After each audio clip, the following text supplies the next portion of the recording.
Hello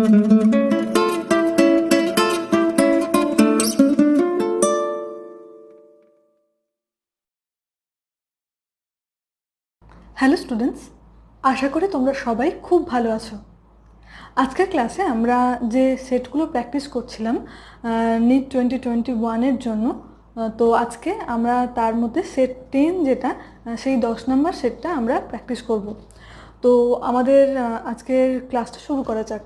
আমাদের first question হচ্ছে, besides RBC মানে আরবিসি অর্থাৎ রেড ব্লাড কর্পাসেল ছাড়াও blood plasma also carries O2 in dissolved state, the percentage is।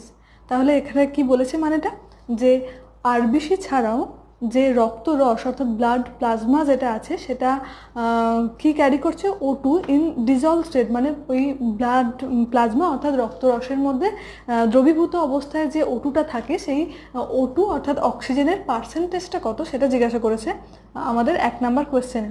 এখানে অপশানগুলো আছে, option A 3%, option B 97%, option C 70% and option D হচ্ছে 7%। তো এখানে আনসার যেটা হবে সেটা হচ্ছে অপশান এ 3%। আমি এখানে আনসারটা লিখি। আজকে আমাদের যেটা হচ্ছে সেটা হচ্ছে সেট 10 আমরা করছি, যার মধ্যে 1 নাম্বার কোয়েশ্চেনের আনসার হয়ে যাবে এ। ওকে, এখানে আরেকটা জিনিস বলি, এখানে যে আর দুটো অপশান আছে যে 70% অ্যান্ড 7%, এখান থেকে তোমাদের ভুল হয়ে যায়, যেটা তোমরা 7% করতে চাও, 7%টা কিন্তু ডিজলভ স্টেটে থাকে ব্লাড প্লাজমাতে, কিন্তু কি থাকে, CO2 থাকে, ওখানে কিন্তু O2 থাকে না। তাহলে এখানে যে 7%টা যেটা আছে, 7%টা CO2টা ডিজলভ হয়ে থাকে, কোথায় না, ব্লাড প্লাজমাতে। ওকে, আর 70% যে পার্সেন্টেজটা দেওয়া আছে, 70% এটাও CO2 এর পার্সেন্টেজ, এটা হচ্ছে বাইকার্বনেট আয়ন হিসেবে থাকে, বাইকার্বনেট আয়ন হিসেবে থাকে। ওকে, তাহলে আমাদের অপশান এটা হয়ে যাবে, যেখানে কি বলেছে যে besides RBC blood plasma also carries O2 in dissolved state, the percentage is, অর্থাৎ অক্সিজেনের পার্সেন্টটা হচ্ছে 3%। ওকে, এক একটা আশা করি বোঝা গেছে। 2 নম্বর কোয়েশ্চেন বলেছে, CO2 ডিসোসিয়েটস ফ্রম কার্বামিনোহিমোগ্লোবিন ওয়েন, অর্থাৎ কি বলেছে 2 নম্বর কোয়েশ্চেনটা, 2 নম্বর কোয়েশ্চেনে বলেছে যে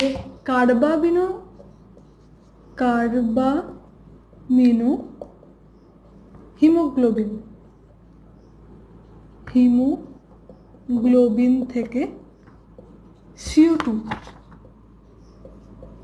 কার্বামিনোহিমোগ্লোবিন থেকে CO2টা তে পরিণত হতে যদি হয়, অর্থাৎ CO2টা ডিসোসিয়েট হচ্ছে এই কার্বামিনো হিমোগ্লোবিন থেকে, কোন কন্ডিশনে হবে, এটা ব্রিদিং অ্যান্ড এক্সচেঞ্জ যে চ্যাপ্টারটা আছে সেখানে আছে, এবং আগের ক্লাসেও আমি বলেছি এটার কন্ডিশনটা যেগুলো আছে তার মধ্যে হবে যেটা হাই PO2, অর্থাৎ O2র পার্সিয়াল প্রেশারটা হাই মানে বেশি হতে হবে, এবং CO2 অর্থাৎ কার্বন ডাইঅক্সাইডের পার্সিয়াল প্রেশারটা লো হতে হবে। তাহলে এর কন্ডিশনটা কি না, হাই PO2 এবং লো PCO2।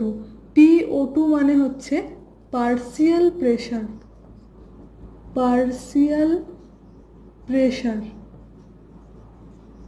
অফ, এটা হচ্ছে O2, ওকে, তাহলে আর CO2টার ক্ষেত্রে বলবো যে পার্সিয়াল প্রেশার অফ CO2। ওকে, তাহলে CO2 ডিসোসিয়েট হওয়ার জন্য, কার্বামিনো হিমোগ্লোবিন থেকে ডিসোসিয়েট হওয়ার জন্য কি কন্ডিশন লাগে না, হাই PO2 অর্থাৎ অক্সিজেনের পার্সিয়াল প্রেশার মানে কি, মানে একটা ইন্ডিভিজুয়াল গ্যাসের যে প্রেশার সেটাকেই বলা হচ্ছে পার্সিয়াল প্রেশার। ওকে, তাহলে এখানে 2 দাগের আনসারটা হয়ে যাবে ডি, 2 দাগের আনসার হয়ে যাবে ডি। ওকে, নেক্সট আমরা চলে আসি 3 নম্বর কোয়েশ্চেন। 3 নম্বর কোয়েশ্চেনে কি বলেছে দেখো, যে due to increasing airborne allergens and pollutants many people in urban areas are suffering from respiratory disorder that cause wheezing due to wheezing মানে হচ্ছে যে শ্বাসকষ্ট হয়। তাহলে বলেছে যে এয়ারবর্ন অ্যালার্জেন বা পলিউটেন্ট অর্থাৎ দূষক পদার্থগুলো থাকার জন্য কিছু আরবান এরিয়ার মানুষরা আর কি কিছু রেসপিরেটরি মানে শ্বাসকষ্টজনিত রোগে ভোগে। সেটার কী জন্য হচ্ছে না ডিউ টু দিয়ে কি বলেছে অপশানগুলো, তার যে অপশনগুলো দিয়েছে তার মধ্যে হচ্ছে 1 number reduction in the secretion of surfactant by pneumocytes, এটা হবে না। Benign growth on mucous lining of nasal cavity, এটাও হবে না। 3 নাম্বার হচ্ছে inflammation of bronchi and bronchioles. Bronchi and ব্রঙ্কিওলসগুলো এই অ্যালার্জেন পলিউটেন্ট এগুলো আসার জন্য ব্রঙ্কাই অ্যান্ড ব্রঙ্কিয়ালগুলোর ইনফ্লামেশন হয়, মানে হচ্ছে যে বৃদ্ধি পায়। ওকে, তো সেজন্য 3 দাগের যে অপশানটা হবে সেটা হচ্ছে মানে যে আনসারটা হবে 3 দাগের সেটা হয়ে যাবে সি এরটা। 3 দাগের আনসার হবে সি। ওকে, নেক্সট আমরা চলে আসি 4 নাম্বারে। কি বলেছে, when you hold your breath, যখন তুমি তোমার ব্রেথ অর্থাৎ শ্বাসটাকে ধরে রাখো, which of the following gas changes in blood would first lead to the urge to breath? তো এখানে যে অপশানগুলো আছে falling CO2 concentration, rising CO2 and falling O2 concentration, falling O2 concentration and বলেছে রাইজিং CO2 কনসেন্ট্রেশন। যদি আমরা আমাদের শ্বাসটাকে ধরে রাখি তখন কি হয়, আমাদের দেহের মধ্যে CO2 কনসেন্ট্রেশনটা তখন বেড়ে যাবে। ওকে, তাহলে এটা হয়ে যাবে 4 দাগের answer D, rising CO2 concentration. Okay, next আমরা চলে আসি 5 নাম্বার কোয়েশ্চেনটাতে। Match the following and mark the correct option. এখানে যেগুলো দেওয়া আছে সেগুলোর মধ্যে আমি একটু লিখে দিই। আর্থ ওয়ার্ম এখানে দেওয়া আছে যেটা সেটা হচ্ছে অ্যানিম্যাল, একদিকে দেওয়া আছে অ্যানিম্যাল এবং আরেকদিকে দেওয়া আছে যে তাদের যে রেসপিরেটরি অর্গানগুলো আছে সেগুলোর নাম। এগুলো উল্টোপাল্টা করে সাজানো আছে, সেগুলো আর কি আমাদের ঠিক করে লিখতে হবে। ওকে, তো এখানে 1 নাম্বারে আছে অ্যানিম্যালের মধ্যে আর্থ ওয়ার্ম। আর্থ ওয়ার্ম,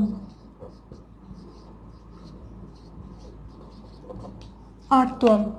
আর্থওয়ার্মের ক্ষেত্রে যে রেসপিরেটরি অর্গান সেটা হচ্ছে ময়েস্ট কিউটিকল। ওকে, তার মানে আর্থওয়ার্ম যেটা আছে সেটার রেসপিরেটরি অর্গান হচ্ছে cuticle, moist cuticle 1 number. 2 number আছে অ্যাকোয়াটিক আর্থ্রোপড। 2 নাম্বার আছে অ্যাকোয়াটিক আর্থ্রোপড। এদের ক্ষেত্রে যে রেসপিরেটরি অর্গানগুলো আছে তার মধ্যে হবে হচ্ছে ট্রাকিয়া। এদের রেসপিরেটরি অর্গান হচ্ছে ট্রাকিয়া।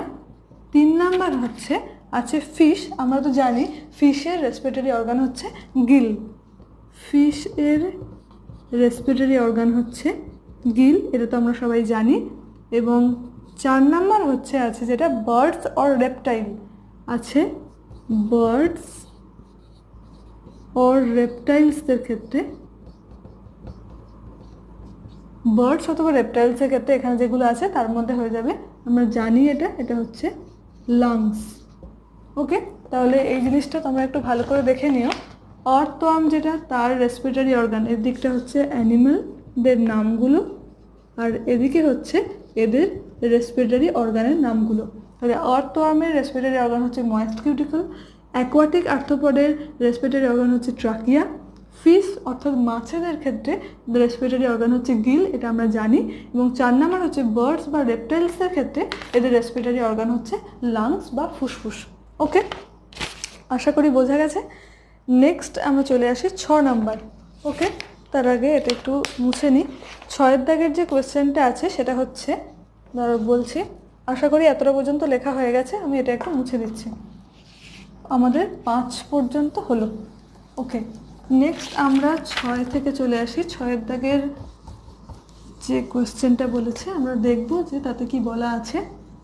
তো এখানে যেটা বলেছে সেটা হচ্ছে mark the correct pair of muscle involve in the normal breathing in human. অর্থাৎ মানুষের নর্মাল যে শ্বাস প্রশ্বাস নেওয়ার সময়, নর্মাল ব্রিদিংয়ের সময় কোনটা সাহায্য করে এখানে যে অপশনগুলো আছে তার মধ্যে বলেছে external and internal intercostal muscle. তো ইন্টারকস্টাল মাসল এক্সটার্নাল বা ইন্টারনাল এটা কাকে বলে সেটা আমি প্রথমে একটু দেখিয়ে দিই। তো আমরা জানি যে ভেন্ট্রাল সারফেসে, আচ্ছা আমি একটু এদিকে এরকম করে একটু বোঝাই, তারপর আমি একে বোঝাচ্ছি। যে এই ধরো এদিকটা হচ্ছে ভেন্ট্রাল সারফেস, ওকে, ভেন্ট্রাল সারফেস না সরি, এটা হচ্ছে ধরো ডরসাল সারফেস, ওকে। ডরসাল সারফেস মানে হচ্ছে পিছনের দিকে, ওকে, যেখানে ভার্টিব্রাল কলামটা আছে, এবং সামনের দিকে আছে স্টারনাম, ওকে, মানে ভেন্ট্রাল সাইডে আছে স্টারনামটা। তো এই ভেন্ট্রাল কলাম যেটা মানে ভার্টিব্রাল কলাম যেটা, তার সঙ্গে স্টারনামটা যুক্ত হয়ে আছে যার দ্বারা, সেটা হচ্ছে রিব কেজ। আমরা জানি যে এক একটা রিব দ্বারা যুক্ত হয়ে আছে।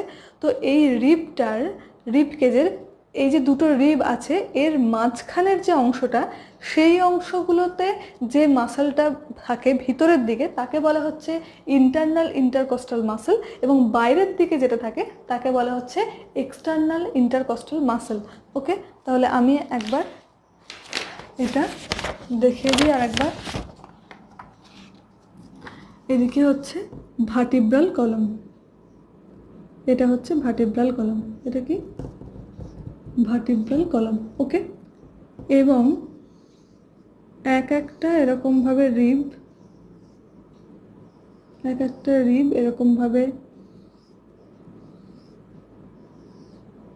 আছে।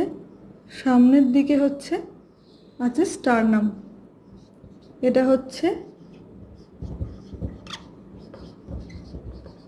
স্টারনাম, ওকে। এক সেকেন্ড, এটা ভালো করে বোঝা যাচ্ছে না, আমি একটু পরিষ্কার করে আঁকি। একদম ডরসাল সারফেসে হচ্ছে ভার্টিব্রাল কলামটা, ওকে, এটা হচ্ছে ভার্টিব্রাল কলাম, বেশ বোঝা গেছে। নেক্সট এর সামনের দিকে হচ্ছে স্টারনাম, এটা হচ্ছে স্টারনাম। এখান থেকে রিব কেজটা এইভাবে যুক্ত থাকে, রিব কেজটা এইভাবে যুক্ত থাকে স্টারনামের সঙ্গে, এইভাবে এরকম করে, ওকে। তো এই যে একটা রিব, এই একটা রিব, এই একটা রিব, এই একটা রিব, এর মাঝখানে যে অংশটা, এখানে যে মাসলটা ভিতরের দিকে থাকে তাকে বলা হচ্ছে ইন্টারনাল ইন্টারকস্টাল মাসল, এটাকে বলা হচ্ছে ইন্টারনাল ইন্টারকস্টাল মাসল। এবং এটার বাইরের দিকে এভাবে এখানে ঠিক করে বোঝানো যাচ্ছে না, তো আমি এখানে যেরকম করে দেখালাম সেটাই তোমরা হয়তো ভালো করে বুঝতে পারবে। আমি আরেকবার বলে দিই, বাইরের এটা যদি আমরা ভার্টিব্রাল কলাম ধরি এবং এই সামনের দিকটা যদি আমরা স্টারনাম ধরি, এখানে যে রিবগুলো আছে এই রিবগুলোর মাঝখানের পোর্শনটা যেটা আছে সেখানে যে মাসলটা থাকে তাকে বলা হচ্ছে ইন্টারকস্টাল মাসল। তাহলে এটা যদি ভিতরের দিকে থাকে তাহলে তখন তাকে বলা হচ্ছে ইন্টারনাল ইন্টারকস্টাল মাসল, এবং যদি বাইরের দিকে থাকে তখন সেই মাসলটাকে বলা হচ্ছে এক্সটার্নাল ইন্টারকস্টাল মাসল। বেশ, তাহলে এখানে যেটা আমরা পড়ছিলাম সেটা হচ্ছে কি বলেছে যে আমাদের 6 নম্বর কোয়েশ্চেন, এক্সটার্নাল অ্যান্ড ইন্টারকস্ট কোনটা হচ্ছে নর্মাল ব্রিদিংয়ের সময় সাহায্য করে। তো external and internal intercostal muscle. 2 নম্বর হচ্ছে diaphragm and abdominal muscle. 3 number diaphragm and external intercostal muscle, এবং 4 নম্বর বলেছে ডায়াফ্রাম অ্যান্ড ইন্টারকস্টাল মাসল। তাহলে আমি বলি যে নর্মাল ব্রিদিংয়ের সময়, এটা 6 দাগের কোশ্চেন, নর্মাল ব্রিদিংয়ের সময় যেটা হেল্প করে সেটা হচ্ছে ডায়াফ্রাম 1 নাম্বার, আর 2 নাম্বার হচ্ছে ইন্টারকস্টাল মাসল, ইন্টারকস্টাল মাসল, ওকে। তাহলে 6 দাগের যে অপশানগুলো আছে তার মধ্যে আমাদের আনসারটা হয়ে যাবে D, diaphragm and intercostal muscle. 6 দাগের আনসার হয়ে যাবে ডি, ওকে। নেক্সট আমরা চলে আসি 7 দাগের। এটা বলার জন্য আমাকে বোর্ডটা একটু মুছতে হবে। বেশ, 6 দাগের কোশ্চেনের আনসার হয়ে গেল ডি। এটা তোমরা নিশ্চয়ই বুঝতে পেরেছো। এরপর আমরা চলে আসি 7 দাগের কোশ্চেনটাতে।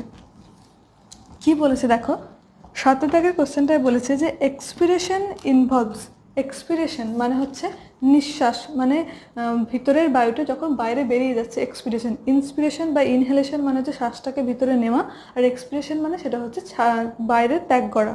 তো expiration involves relaxation of diaphragm and intercostal muscle, contraction of diaphragm and intercostal muscle, contraction of diaphragm muscle, এবং 4 নম্বর অপশন বলেছে contraction of intercostal muscle।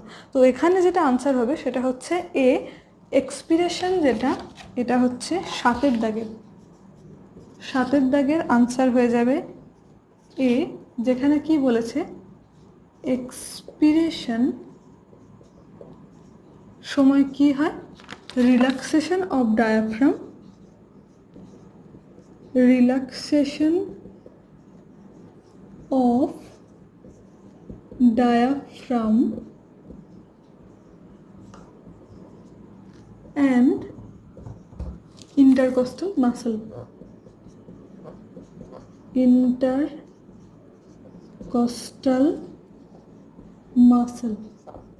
ওকে। তাহলে আমি এটা তোমাদের একবার দেখাই। এক্সপিরেশন যখন হচ্ছে, বেশ, এই হচ্ছে ট্রাকিয়া থেকে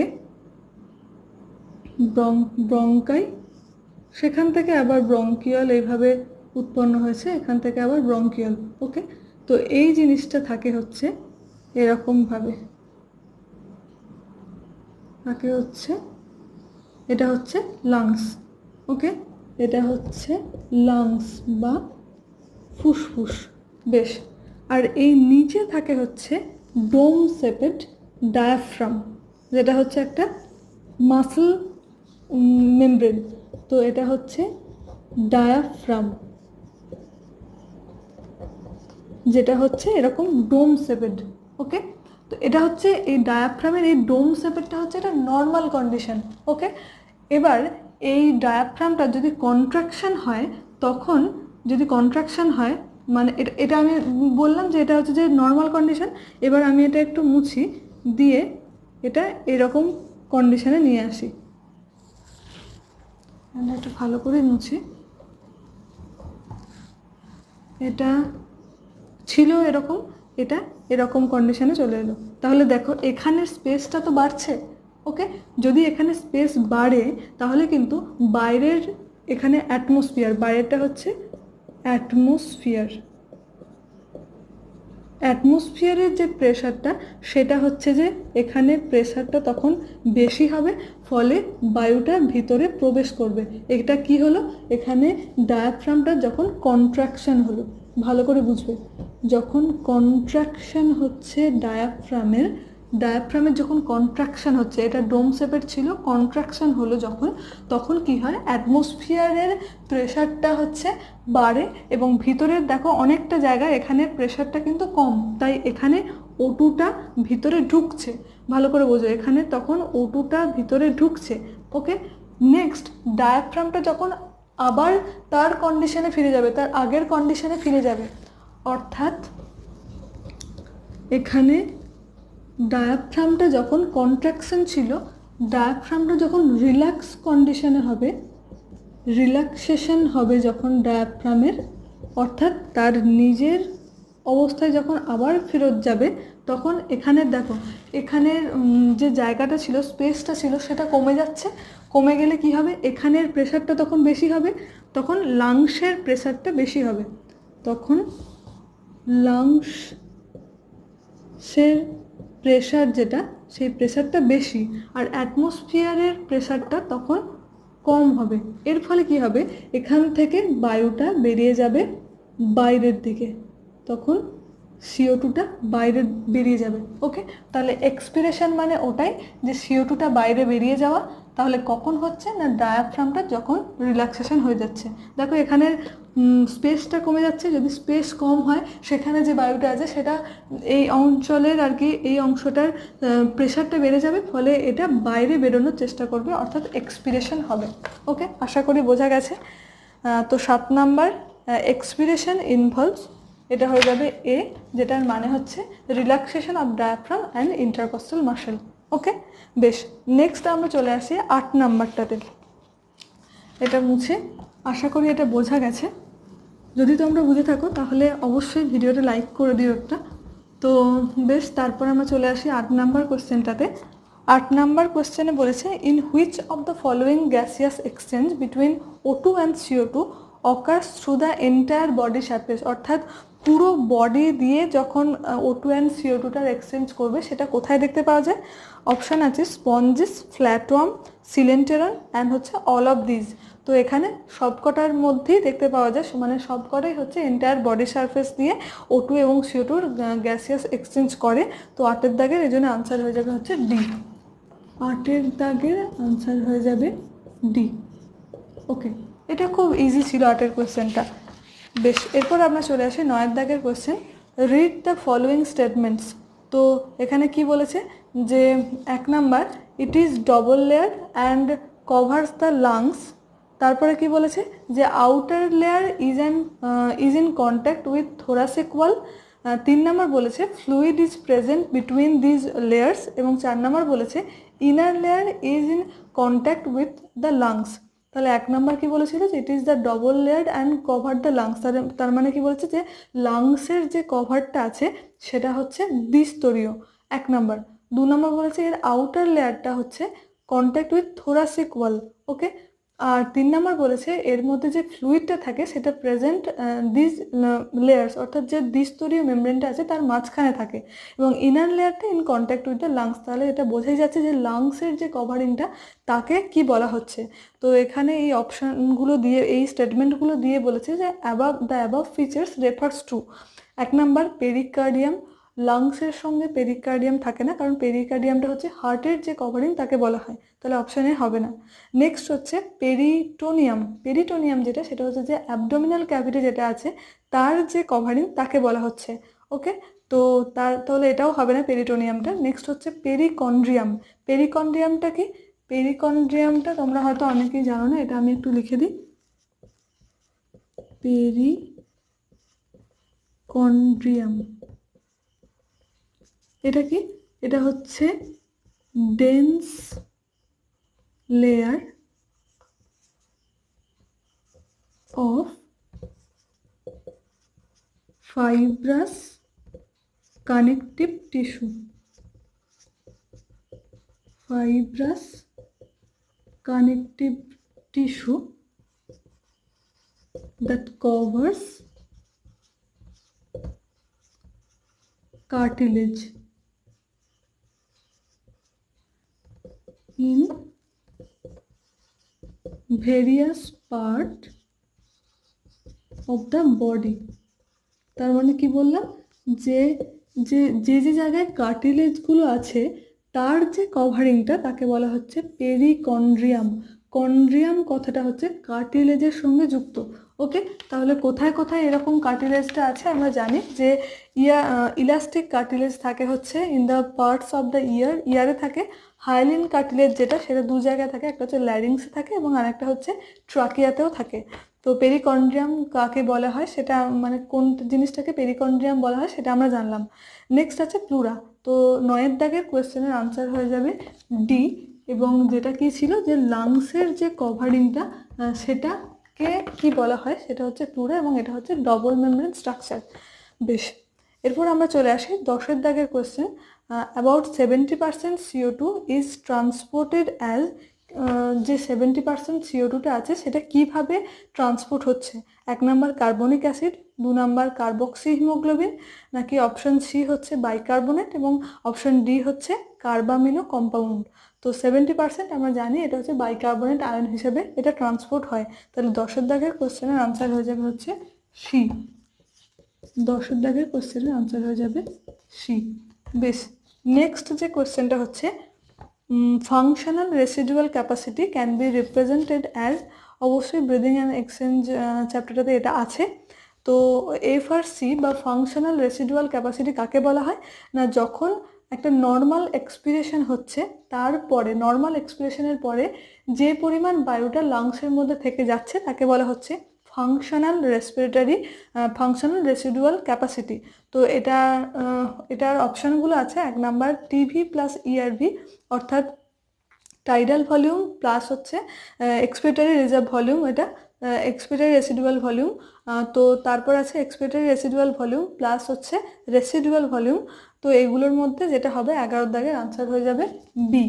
যেটা কি বললাম এটা তোমরা জানো, 11 দাগের আনসার হয়ে যাবে বি, কারণ এফ আর সি অর্থাৎ ফাংশনাল রেসিডুয়াল ক্যাপাসিটি যেটা, সেটা হচ্ছে ই আর ভি প্লাস হচ্ছে আর ভি। ওকে, এটা breathing and exchange of gases chapter পড়ার সময় তোমরা হয়তো পড়েছো। বেশ, 12 দাগের কোশ্চেন আমরা চলে আসি। এরপর বলেছে asthma is cause due to, asthma যেটা হয় সেটা কি কারণে হয়? ইনফেকশন অফ লাংস, লাংয়ের ইনফেকশনের জন্য হচ্ছে। Option B spasm in bronchial muscle, অর্থাৎ ব্রঙ্কিয়াল মাসেলের মানে ব্রঙ্কাসগুলো আবার যখন ছোট ছোট পার্টে বিভক্ত হচ্ছে তাদেরকে বলা হচ্ছে ব্রঙ্কিয়াল। সেই ব্রঙ্কিয়ালের মধ্যে যে মাসেলগুলো থাকে বলেছে যে spasm in bronchial muscle. Spasm মানে হচ্ছে কন্ট্রাকশন, স্প্যাজম মানে হচ্ছে SPASM, স্প্যাজম মানে হচ্ছে কন্ট্রাকশন। ওকে, তো অ্যাজমা যেটার কারণে হয় সেটা হচ্ছে এই ব্রঙ্কিয়াল মাসেলের কন্ট্রাকশনের জন্যই। তাহলে আনসার হয়ে যাবে 12 দাগের যেটা, সেটা হচ্ছে বি। 12 দাগের কোশ্চেনের আনসার হয়ে যাবে বি। বেশ, নেক্সট আমরা 13 দাগের কোশ্চেনটা চলে আসি। 13 দাগের কোশ্চেন বলেছে the ফ্যারিংস function as a dash where the larynx function as a dash. তাহলে ফ্যারিংস যেটা সেটা কি হিসেবে কাজ করে না, আমরা জানি ফ্যারিংস বা যেটাকে বলা হচ্ছে তোমার গলবিল, এটা হচ্ছে common passage way for air and food, অর্থাৎ এই ফ্যারিংসের মধ্য দিয়ে খাদ্য এবং শ্বাসবায়ু উভয়ই চলাচল করে। এবং ল্যারিংস যেটা সেটা হচ্ছে passage way for air only. Larynx বা শ্বাসনালী যেটা সেটা ল্যারিংস বা স্বরনালী যেটা, সেটার মধ্য দিয়ে শুধুমাত্র বায়ুই যাচ্ছে। 13 দাগের কোশ্চেনের আনসার হয়ে যাবে সি। 13 দাগের কোশ্চেনের আনসার হয়ে যাবে সি, অর্থাৎ ফ্যারিংস যেটা সেটা হচ্ছে এয়ার অ্যান্ড ফুড দুটোই যাচ্ছে ফ্যারিংসের মধ্যে দিয়ে, আর ল্যারিংস অর্থাৎ স্বরনালী যেটা তার মধ্যে দিয়ে শুধুমাত্র এয়ার পাস হচ্ছে। বেশ, এরপর আমরা চলে আসি 14 দাগের কোশ্চেন। এখানে বলেছে অ্যাস্তমা, অ্যাস্তমা কাকে বলা হচ্ছে একটু আগেই দেখলাম, স্প্যাজম ইন ব্রঙ্কিয়াল মাসেল। এটা ম্যাচ করতে বলেছে কলম 1-এর সঙ্গে কলম 2। একদিকে দিয়েছে ডিসঅর্ডার যে রোগগুলো এবং তার যে সিমটমসগুলো আছে সেই সিমটমসগুলো। তাহলে এগুলো আমি একটু লিখে দিই। আমাদের 13 দাগের পর্যন্ত হলো, 14 দাগ থেকে আমরা পড়বো। পেরিকন্ড্রিয়াম কাকে বলে বোঝা গেছে নিশ্চয়ই। নেক্সট আমরা চলে আসি 14 দাগের কোশ্চেন, যেখানে একদিকে দেওয়া আছে ডিসঅর্ডার এবং আরেকদিকে দেওয়া আছে তার যে সিমটমসগুলো। তো 14 দাগের যেটা 1 নাম্বার আছে অ্যাস্তমা, 1 নাম্বার আছে অ্যাস্তমা। অ্যাস্তমা কাকে বলা হচ্ছে না, স্প্যাজম ইন ব্রঙ্কিয়াল মাসেল, অর্থাৎ বললাম যেটা ব্রঙ্কিয়াল মাসেলের, স্প্যাজম অফ ব্রঙ্কিয়াল মাসেল, অর্থাৎ ব্রঙ্কিয়াল মাসেলের কন্ট্রাকশন যখন হচ্ছে তখন তাকে বলা হচ্ছে অ্যাস্তমা। বেশ, অপশন বি 2 নাম্বার যেটা আছে সেটা হচ্ছে ব্রঙ্কাইটিস। আমরা জানি ব্রঙ্কাইটিস নাম আমরা শুনেছি। ব্রঙ্কাইটিস কাকে বলা হচ্ছে না, এটা হচ্ছে inflammation of bronchi, inflammation of bronchi. Okay, বোঝা গেছে। অপশন না, আমার সি এর দাগের আছে রাইনাইটিস। এখানে আছে রাইনাইটিস, এটা কি জন্য হচ্ছে না, ইনফ্লামেশন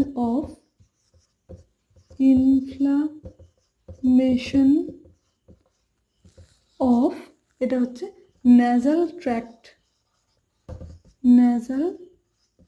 ট্র্যাক্টের ইনফ্লামেশনের জন্য হচ্ছে রাইনাইটিস। ওকে, ডিতে আছে হচ্ছে এমফাইজেমা, এটা পরে এমফাইসেমা যেটা সেটা কি বলেছে, এটা হচ্ছে ফুললি ব্লোন আউট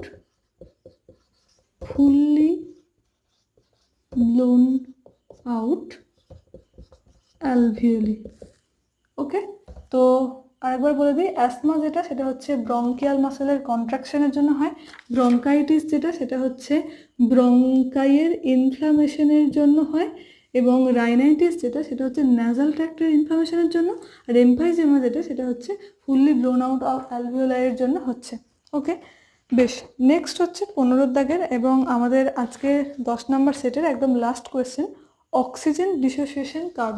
অর্থাৎ অক্সিজেনটা ডিসোসিয়েট হচ্ছে যে কার্ভ দিয়ে যেটা বোঝানো হয়েছে আমাদের এনসিইআরটি বইতে যেটা আছে, তোমরা দেখেছো নিশ্চয়ই। সেটা বলেছে সেই কার্ভটা কীরকম। 1 নম্বর বলেছে প্যারাবোলা, 2 নম্বর সিগময়েড, 3 নম্বর হচ্ছে হাইপারবোলা এবং 4 নম্বর হচ্ছে স্ট্রেট লাইন।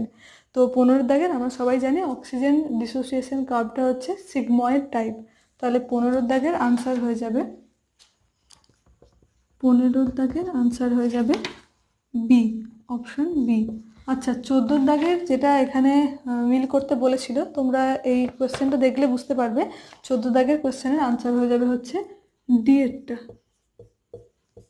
ওকে, তো আজকের ক্লাসটা এই পর্যন্তই, দেখা হবে পরের ক্লাসে।